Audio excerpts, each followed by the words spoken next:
Алладан сұраганыңда өзүнүн бир мына манжасын бармакты мындай кылып төртөө мененчи Аллахуммагфирли вархамни ваафини варзукни деп сура деди. Ушу төртөөнү сурасаң, дүнүйө ахиреттин баардык жакшылыгын сурагандай болдуң дейт, бүттү дейт. Аллахуммагфирли дегени, я Алла, мени күнөөлөрүмдү кечир деген сөз. Аллага эң жаккан амал. Менде күнөөкөр, жаратуучу, кечирүүчү.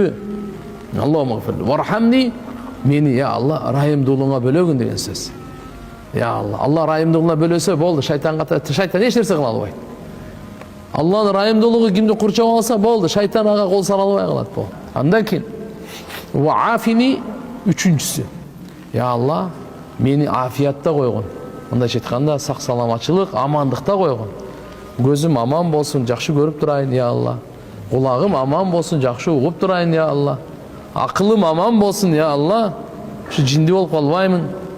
Ден соолугум аман болсун, бир паралич оору болуп калбайын.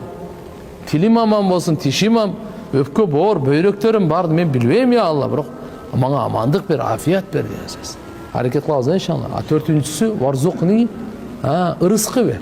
Ырыскы тамак ашка эле айтылбайт. Илим дагы, үй дагы ырыскы. Кийим дагы ырыскы. Макулбу?